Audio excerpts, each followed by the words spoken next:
real quick. So welcome everybody to Idaho Partner for Good October Breakthrough Series. We are thrilled to have each of you joining us today. And for those of you watching the replay, thanks for tuning in.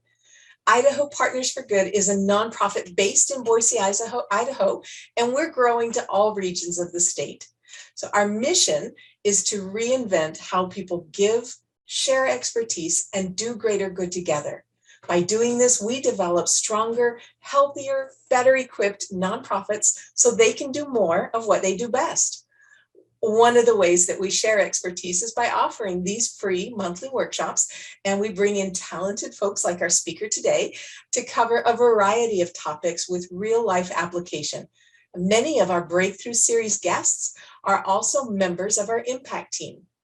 When your business hires our Impact Team consultants, you get innovative leaders who excel at designing strategy, addressing talent and organizational challenges, and bring global perspective for local solutions. As the social enterprise for Idaho Partners for Good, the Impact Team believes in helping you do double the good.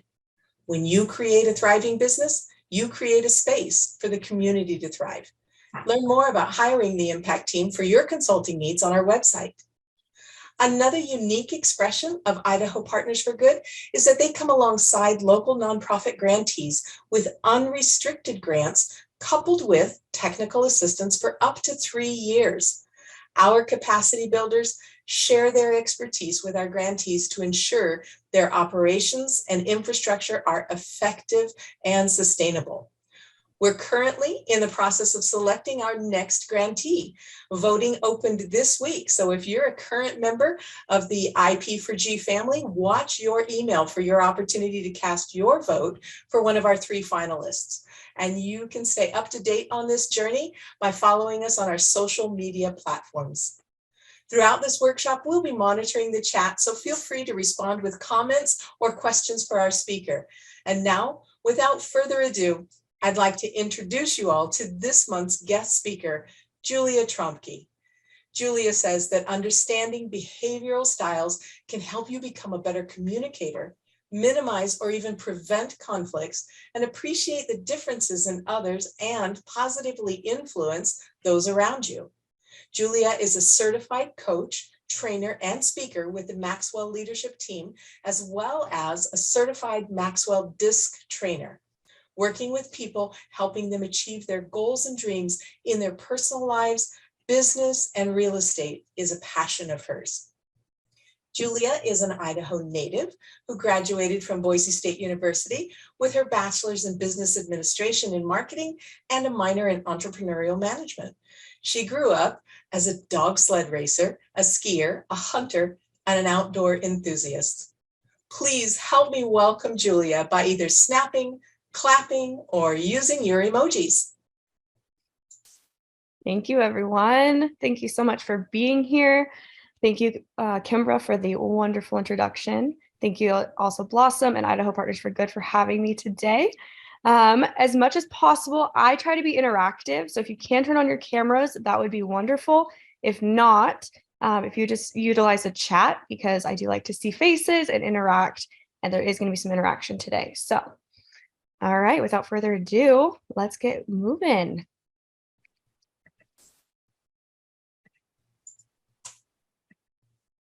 All right, can everyone see my screen? Give me a thumbs up or a wave. Awesome.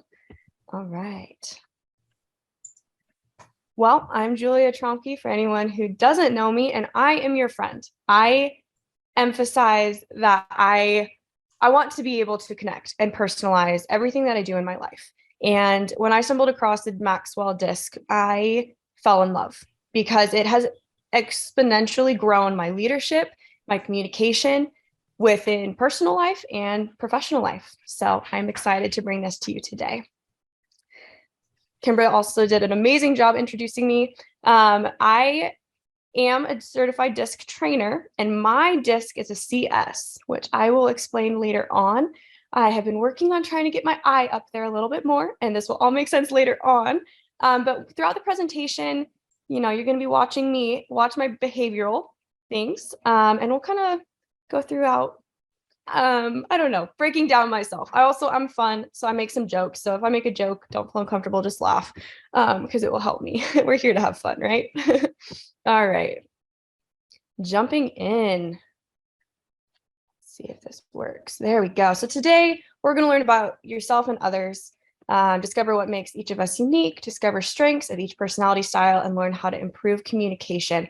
And I believe that starting at the basics is key in this. So, we can talk about what makes a great leader, what makes communication great, but fundamentally, we have to be able to communicate and understand different styles.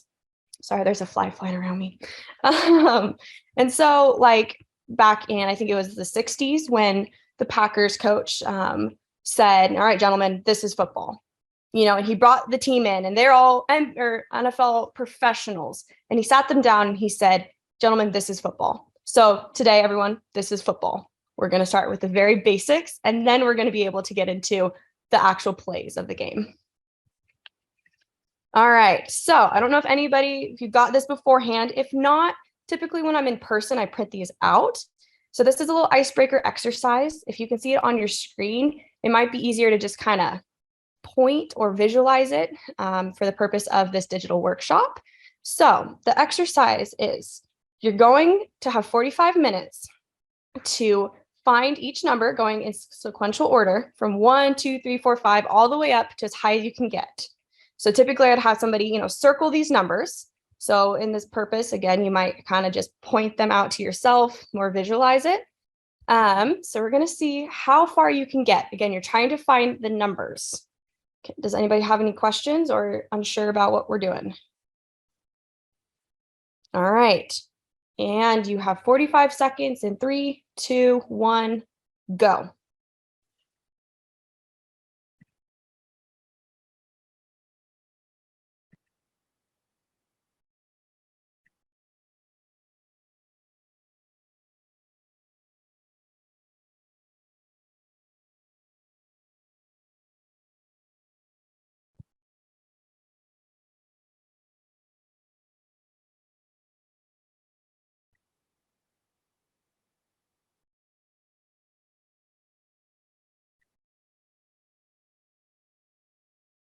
You have 10 more seconds.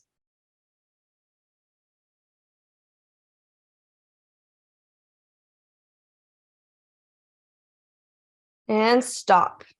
All right. So throw out some numbers. Let's see, who got over 10? Finding the number 10. Okay, what about 15? Okay, Laura. Awesome. Laura, what did you get? What's your number? I only got to 16. Hey, that's awesome. Okay. I think it might have been a little harder too, potentially seeing, oh, my slides are going crazy. Same here, 16. Good job. Okay, so I want to show you this. So if we make 4 quadrants in the numbers game, you're going to see, right? We have 1, 2, 3, and 4 quadrants. Number 1 is here. Number 2, 3, and 4. Now, where's number 5? Top left. Left, All right, 5 is there. And then where is 6? upright. Exactly. So the purpose of this is to see a pattern. So 1, 2, 3, 4, 5, 6, then 7 is going to be here. It's a continual pattern that keeps going. So when you start seeing this pattern, can you kind of see how then you can almost get all the way up to, I think the highest, I don't even know what the highest number is, 88 maybe? All right, so we're going to do it one more time and see how far you can get now that you know the pattern. All right, your time starts now.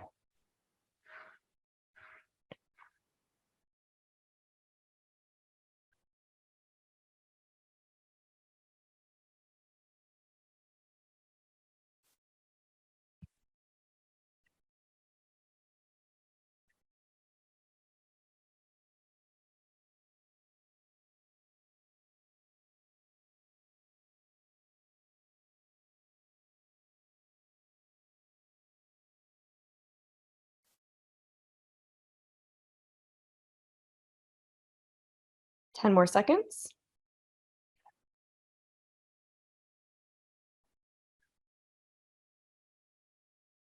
and stop.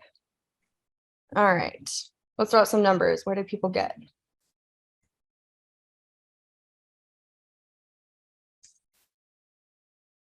Lorraine says 32. Okay. Did a 44 in there. 26, 27. Awesome. Good job, everyone. Was it a lot easier? Give me a nod if it was a lot easier this time around than the first time. Yep. Yes. So the whole purpose of this is to start seeing patterns. And so even from this photo, you can see when you see a pattern, you kind of know what to expect. So going out, you can determine, oh, there's a zebra pattern. It's probably going to be a zebra.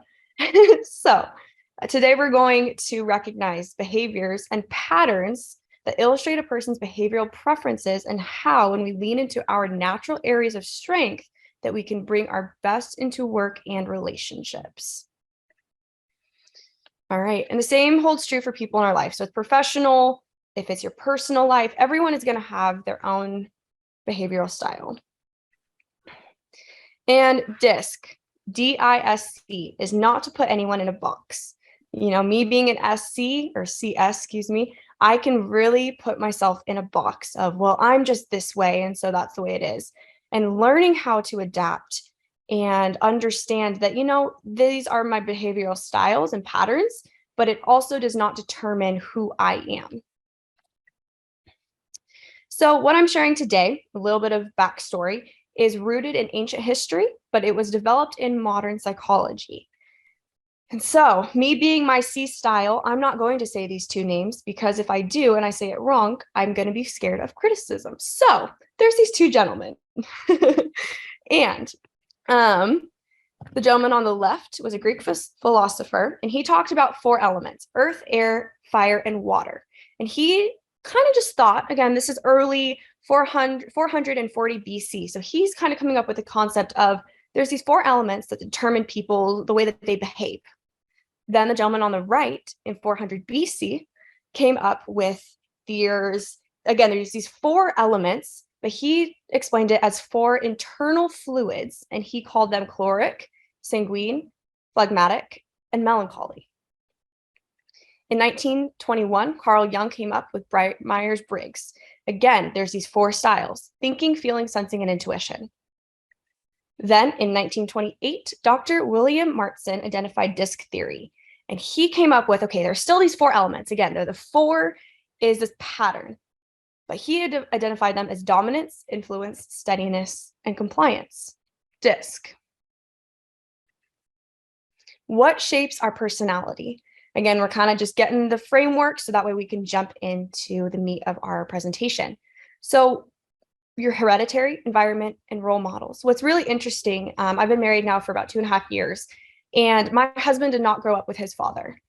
They've recently connected, which has been really cool to see, but he was raised by a single mom working hard to provide. Now that him and his dad have reconnected, seeing that hereditary personality come out, they are so similar in so many ways, and that they didn't even interact or grow up. Like Cody didn't grow up with his father, but now seeing them, it's crazy for me to see, wow, like your hereditary actually does affect a lot of your personality more than you realize. But also your environment, the way that you grow up, lifestyle changes, especially when you're under a lot of pressure or emotion, that can significantly impact the way that you respond or just your personality.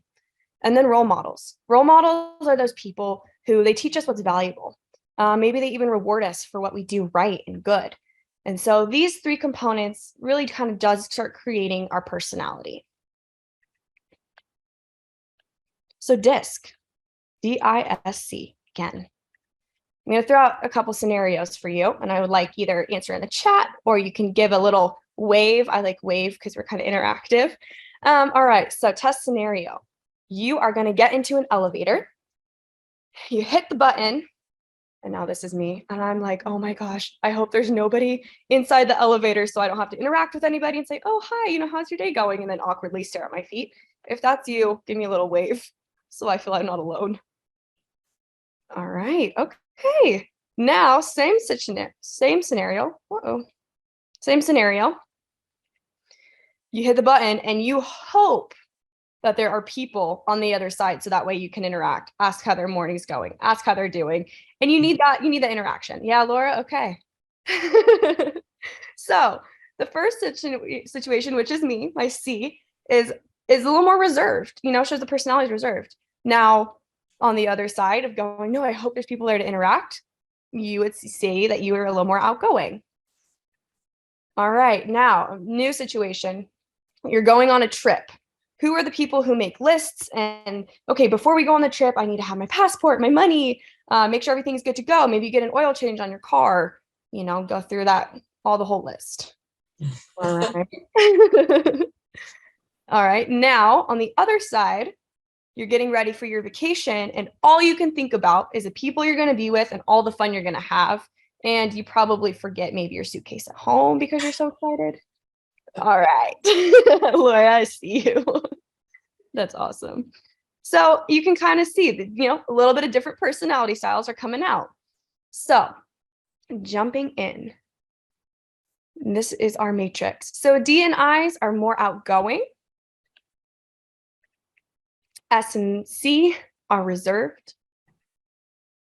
D and C are task-oriented. And I and S are people-oriented. Now, I do want to throw this out there that we all have, everybody has a little bit of each personality or each trait, right? So just because I'm an S or a CS doesn't mean that I can't have a little bit of I or a little bit of D. We do all have these characteristics within us, but predominantly there are traits such as my C is the highest, is my main personality trait or my personality indicator. All right. Again, everyone, this is football. All right. So D's. This is how you know you're going to be communicating with a D. So we agree to go to lunch and say, I'm going to lunch with a D personality, and they insist on driving, even if it's my car. And they're like, no, I'll drive. I got it. All right. They just take charge, even if it's my car. And D's are 3% of the population. They seek control. They're decisive, direct, and they like results.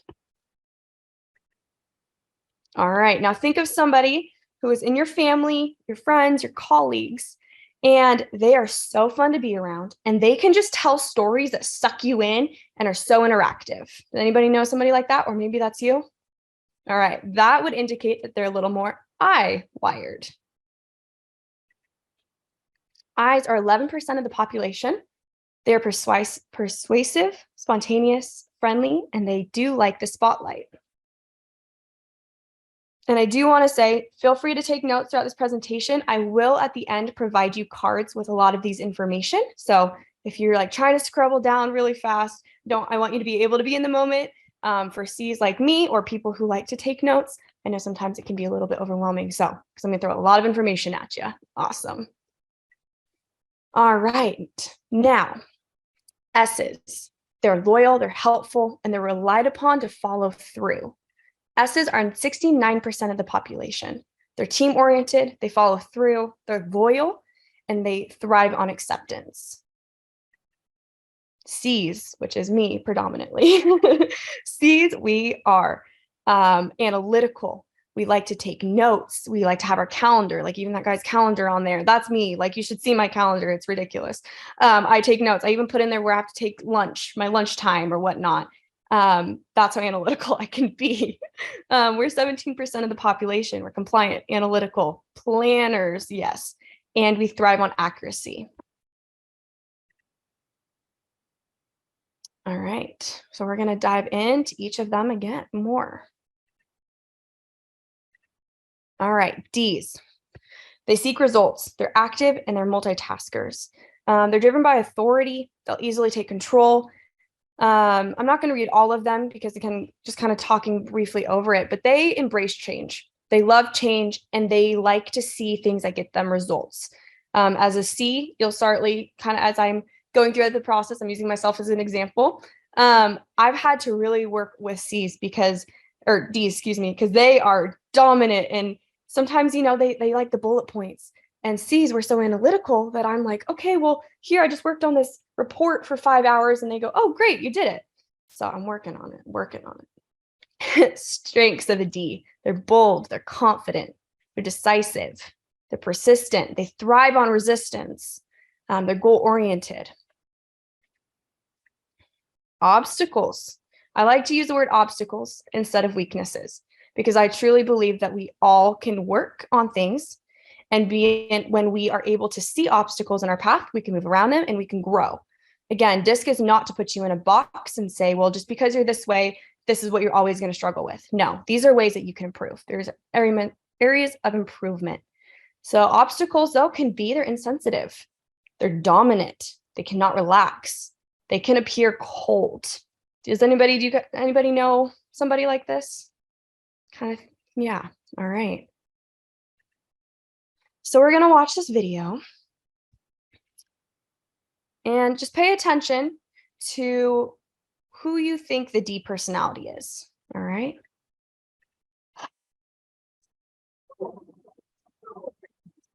Thank you all for sticking with it. This has been the worst quarter in the history of the lady scarf industry. Who knew it was going to be 80+ degree weather most days? But I have it on high authority that the new CEO of our company is going to do great things. And I give you John Smith. All right, team.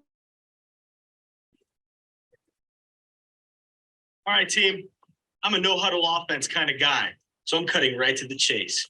We're going to blitz the market with something brand new, a line of socks. They're going to make you feel as fast as Deion Sanders, but you're going to look like prime time. We've got the ball, and we're ready to take it to the house. You, name. All right, you, name. It's Kim. Karen. Can you picture this team in the red zone, ready to punch it in? It's Kim. I can too, Karen. I can too. That's why I've added something to sweeten the deal for everybody this quarter. That's right, my season tickets. We make gold this quarter. You're all going to tailgate with me on opening day. Now, who's got questions?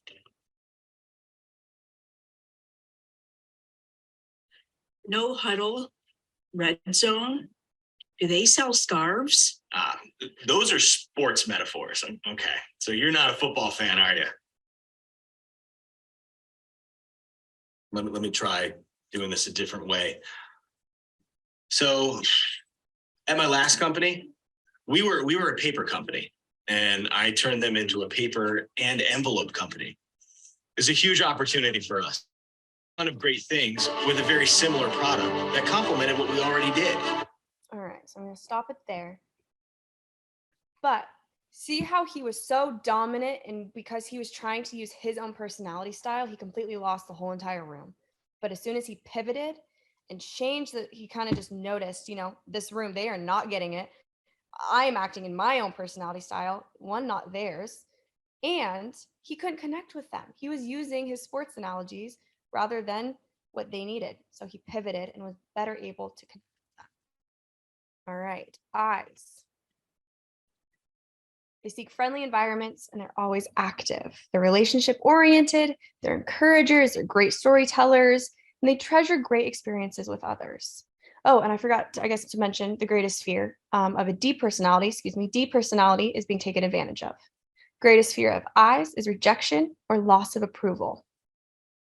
And it's good to know what people's greatest fears are as well. So that way, when you are connecting with these different personalities, you can kind of avoid that.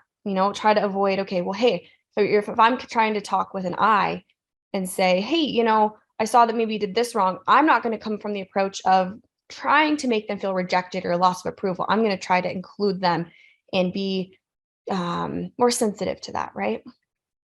All right. What's the D fear again? The D's fear is the fear of being taken advantage of. Okay, thank you. Yes. I strengths are persuasive, talkable, likable, fun, optimistic. And again, I will give you guys all this list, so you do not need to write them all out or remember them at the moment. Unless you would like to, that's totally fine. Obstacles. They can be impulsive. They talk too much. They can waste time. They don't listen, and they can be forgetful. We're going to skip through this. This is another video, but we're going to actually skip through if that's all right for time's sake. S's. They seek team environment. They're loyal. They're good listeners. They're compassionate. There's just those people who are steady. Their greatest fear is the loss of security or confrontation. Strengths: hard worker, team player. They are routine oriented. You wake up, they have their coffee. They, kind of go through, again, that specific routine. And when there's routine is lost, it can be very hard for them. Obstacles. They can be a little bit too laid back. They go at a slower pace, or they're slow to start. They're skeptical, they're indecisive, and they may not speak up. Again, have you ever been in like a team project where you can kind of tell sometimes who's the lead dominant person or the D person when somebody asks her, step up, and the S's sometimes can kind of sit there and wait for somebody to step up to the plate to do it. That's me. All right, C's. They seek an environment that honors logic and facts. They're compliant, they're accurate, and they treasure perfectionism. And I have had to learn in myself, because I am such a perfectionist, and sometimes that can just shut me down, that instead of perfection, I'm going for excellence. And I'm going to fail at times, but I'm going to be excellent at what I'm doing. My greatest fear, or C's greatest fear, is criticism. Again, why I did not say those two gentlemen's names, because I did not want to be criticized. Strengths: analytical, self-sacrificing, high quality work, deep thinker, serious, data-driven, planner, carries out work correctly. Obstacles: moody, rigid, legalistic, overanalyzes, avoids risk, which I'm an entrepreneur, so I've had to overcome this of trying to take risks more in this role that I'm in. Slow to start, hard to please, prefers to work alone. And being married especially, I've had to not put my C in my, I want the dishes done this way on my husband, because then he just shuts down because he is an IS.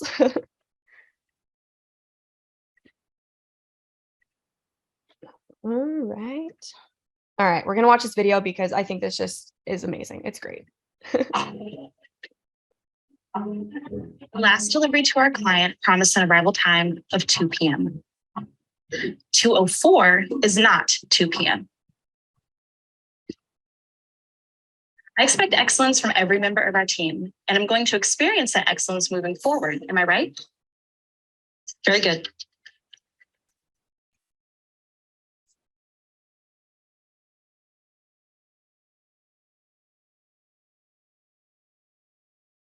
Wow, she's so organized.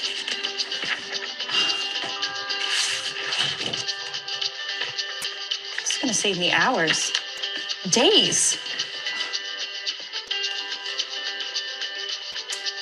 Kim Miller to Ricky Ford's office. Kim Miller, report to my office. Oh, she hates the reports. 2:04 is not 2 p.m. I expect excellence from every member of our team. Oh man, I can't afford to lose this job. Okay. Get it together, Kim. You gave her what she wanted. Okay, I mean, take a leg in the toe. You can do this. Kim Miller, report to Ricky Ford's office immediately. These are awesome.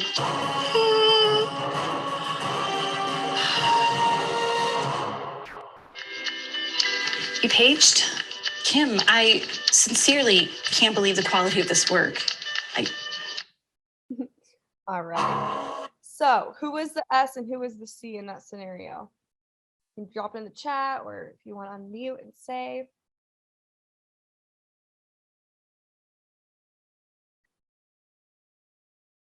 Yeah, it was the C is definitely the worker, right? And that's me. I spend hours and hours on a report or something because I'm so perfection driven.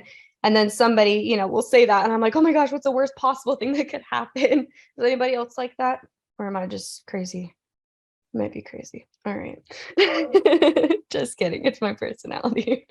John Maxwell says, Connecting increases your fluence in every situation. He also says, and I love this, he says that leadership is influence and influence is leadership. So why is knowing somebody's DISC style important? And hopefully at this point in time, you have a little bit of an overview of the different personalities of DISC, the different traits, obstacles, strengths, and fears of just, again, the DISC styles. And I've heard it said before, in order to succeed in life, we need to learn to work with others. No matter how smart, caring, charismatic, or demanding we are, we will not advance very far without the ability to communicate and connect effectively with others. All right, so now I need help settling this debate, and I think this time I might need you to wave at me when I ask you, all right? So this is the biggest controversy in my marriage, okay? It's been from day one. So I think you guys can all settle this debate with me, okay? Okay, all right. If you have a Samsung phone, please wave your hand at me. Okay. Samsung phone. So we have two. All right, now iPhone people. Okay. Good job. Just kidding. I am an iPhone person. I love iPhone. So I will constantly, you'll hear me say, hey Siri. Oh, man, never mind. I thought she was going to talk to us. Well, did. But I use Siri all the time.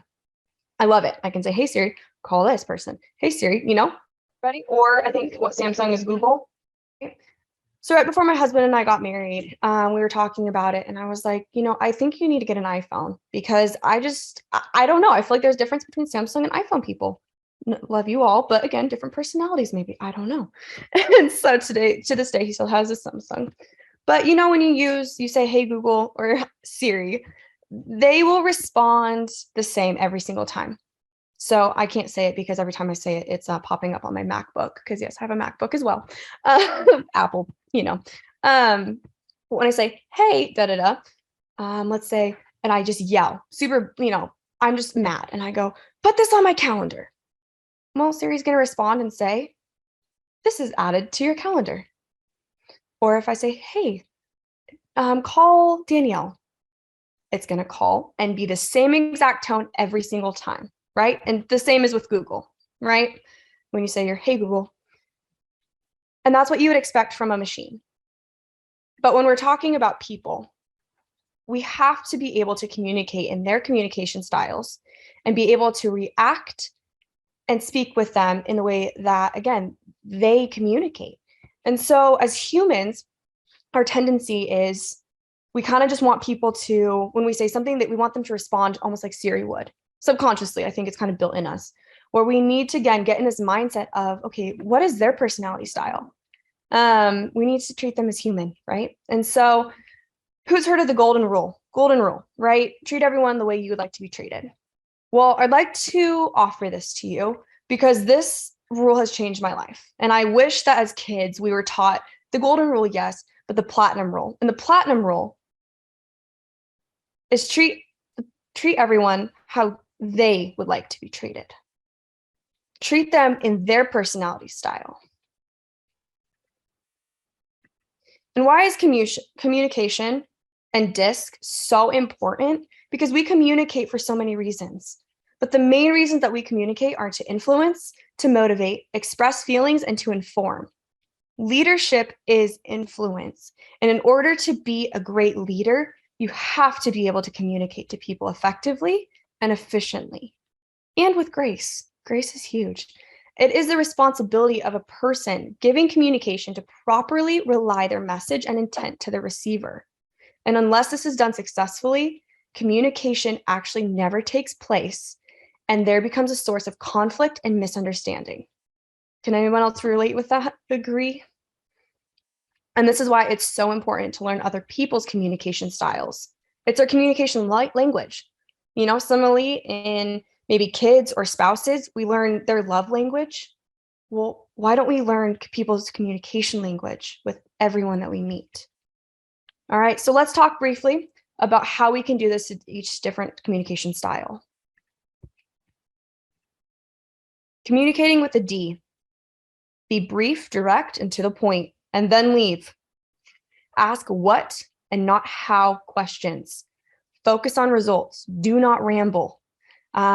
D's sometimes have a hard time with I's because I's love to talk and interact. D's are to the point. They don't even want to know what you did this weekend. Sometimes they will, again. But for the most part, especially in a leadership role or in a business, they're more focused on what's the problem and how are we going to, come out? What's the results of it? Communicating with an I. Do not do all the talking and don't ignore their ideas. Allow time for socializing. They genuinely want to know how you're doing, or they want to tell you a story. One of my great best friends, she's an I, and she's helped me so much. We worked at a hotel together for a couple years, and she was able, she's such the I personality that it almost made me become more of an I because I was around her. Again, going back to that's the environment a little bit shaping our personality, and our personality changes throughout our life, right? All right. Also, 4 short 10-minute discussions are better than 1 40-minute discussion when talking with them.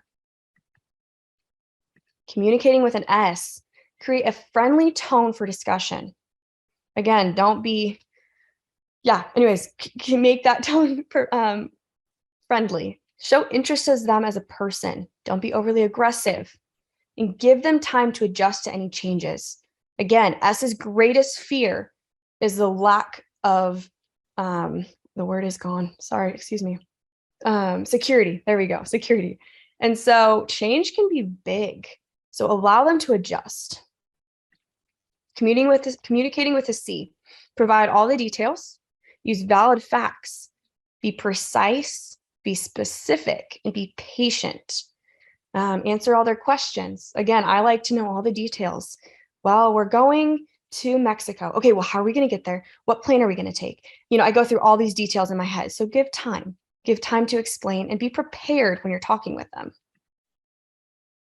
Building effective relationships. So once we know how someone else is wired, we can build even deeper relationships, connections, and be more of an effective leader. Again, I'll say it again. Leadership is influence, and influence is leadership. So I offer, again, this is kind of my workshop, but being a trainer and a DISC trainer, I have a DISC test that goes through, it's actually a 30-page results. Hang on, I got to rephrase this. Sorry, my C's coming out. I'm trying to say it perfect, everyone. You take an exam or, your test, and then it will populate 30 pages of results. And in that, it will give you almost this exact, this is a screenshot actually from the results page. And it will say, when commuting with Julia or Sally in this case, it will say do, actually. And I'm a precisionist. My style is a CS precisionist. So this is actually exactly what my page looks like. So create, and it goes through specific ways how to communicate with each personality, but within yourself, right? Your exam, your test is going to be tailored to you specifically. So imagine, actually, I'll go back to this. Imagine if you were able to take this exam or, your DISC personality test to see what your indicator is, and you're able to give it to your supervisor, to your spouse. Imagine what this could do for just that relationship. I think it's pretty good. And honestly, being married for 2.5 years, very newlywed, we're figuring out communication. And one of the first things when we got married is I was like, hey, you got to take your DISC and I need to take mine. And then we need to compare and look at each other's, because I think that even in a marriage situation, in a relationship situation, professional as a leader, this is huge in knowing how to interact with each other.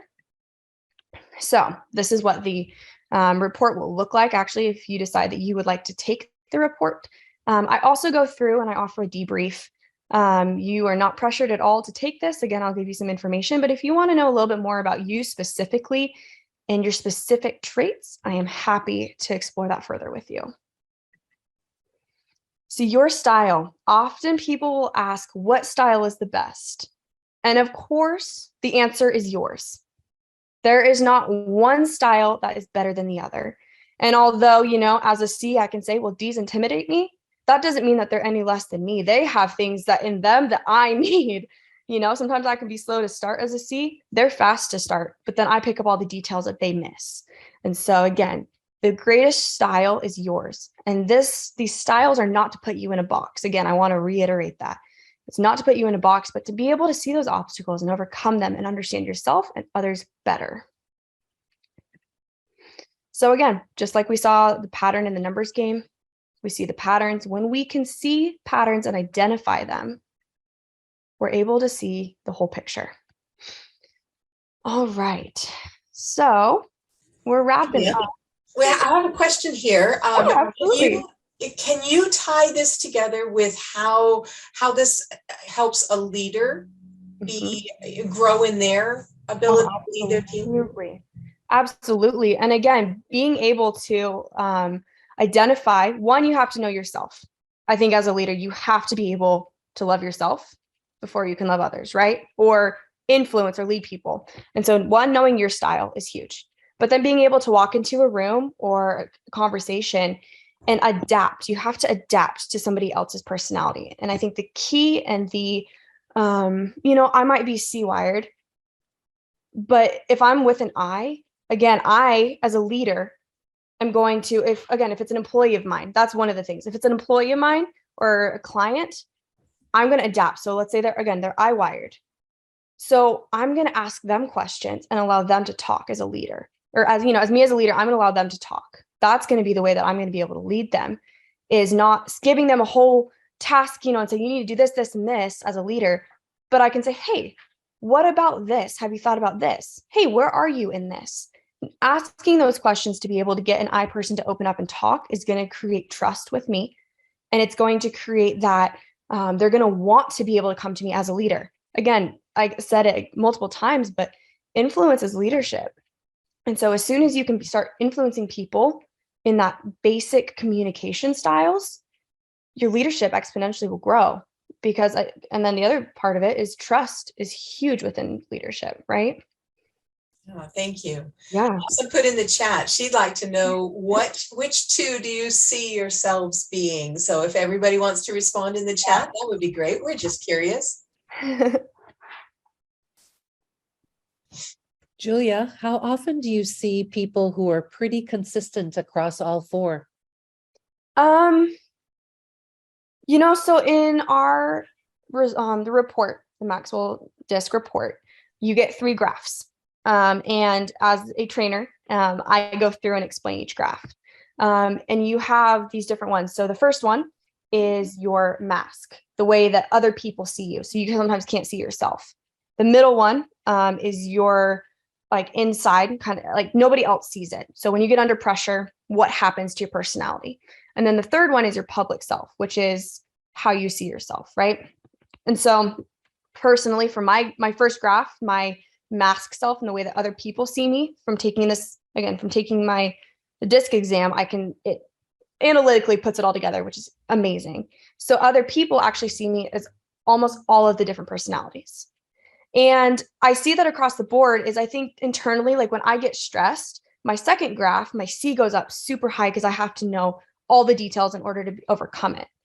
Where in my public self, or the way that other people see me, some people are like, you're the most outgoing person I've ever met. Well, internally, that's not me.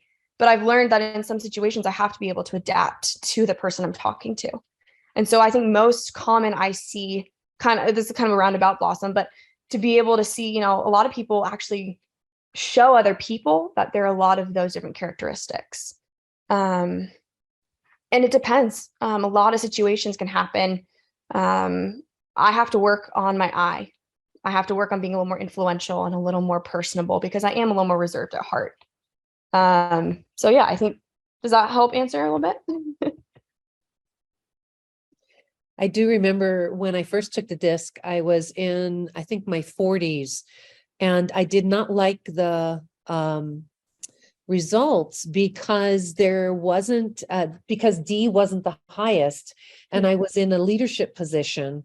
Yeah. And so I was like, oh, that can't be true. I got to have more D than that. And so I've learned over the years that D is not the only leadership style. Yes. In fact, most people may respond pretty negatively with a high D. Yes. So, it's just interesting how my own thinking has evolved around the DISC and its use. Yeah. What, and do you think it's effective? Has it helped you? Yes. Yes. There's a number of them out there, and this one I think is, a good one. Yeah. And should be used. Something should be used in a or company to help people better understand each other. Absolutely. And the thing that I love about the Maxwell Death Method is in that 30-page report after you take it, it actually does a strength finder, but it's a leadership finder. And so it explains within your personality, what are your leadership qualities and how do those strengths help within your personality? And that's something that's helped me as a leader exponentially, is just understanding that, okay, I'm really good at detailing. How can that be used as a strength within my leadership? As well as in the workplace. It then has a whole other page of how your personality can interact, with different personalities within your workplace and how you react in the workplace. Because again, in order to be a leader, I hope the whole point that you really see in this is you need to know other people's communication styles, but also yourself. Because when you understand yourself, you can better understand others. Are there any other questions for our speaker?